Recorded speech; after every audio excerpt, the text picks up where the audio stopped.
Hi, and welcome, and thank you for watching. For this piece, I am starting with olive wood, basically a plank. This plank didn't have enough character, so I ended up having to order some more that had more dramatic character to the grain. After I sanded and routed out the inside, I was able to sketch Reba. So this is a pet raccoon. Unfortunately, Reba passed away too soon. The owners were very upset and absolutely touched my heart because I also have unique pets. I have pet turkeys and other creatures. So with Reba's portrait, I wanted to make sure I captured her fur and going in the right direction. So once I sketched on the wood, I'm coming in with very diluted acrylic, and I'm making sure I'm doing multiple layers that are very thin. If you have the acrylic too thick, when you wood burn on top of it, it can produce an odor, even a little bit of smoke, and it even changes the color of the burning and gunks up the nib on the wood burner. So it's just very important that you don't have it too thick, and if it's too light, it just burns away, and then you don't get any of the nice undertones that the acrylic gives.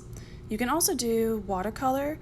Just a lot of times the watercolor bleeds up into the grains and goes in unwanted areas. So over the past year, I just realized that watered down acrylic is one of my more favorites. So as I'm applying the acrylic, I'm making sure I'm going in the direction of the fur, and any undertones like browns or grays, I'm making sure to add that because you do end up seeing the acrylic through the wood burning.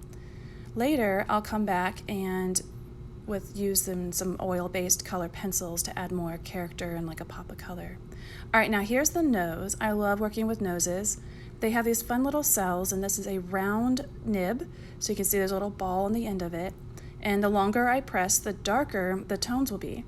So it's basically stippling. I'm just going up and down, and I'm creating every single little cell on the nose. Then I'm coming in with my flat tip nib, and as you can see, this guy's great for shading. You can use it face down.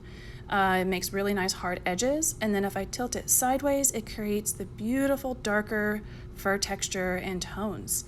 So animals that have a lot of darker tones in their fur, those are a lot easier to wood burn with. They're better subjects. I did do a portrait of a white dog that had some curly fur, and that was really difficult. So basically I was just burning where there was clumps of fur and coming back in with my color pencils and adding in whites and tans and the other colors that I saw in there. So as I'm wood burning, it's nice that it's already painted, so I know what direction to use my wood burning nib. And the longer I press, the darker the fur, the quicker and lighter the pressure, the lighter the wood burning. And then once I'm all done adding all those wonderful, every single little fur detail and texture, I come back with my oil-based polychromos color pencils. Some people ask me what kind of pencils I like using. There's water-based, there is wax-based, and oil-based.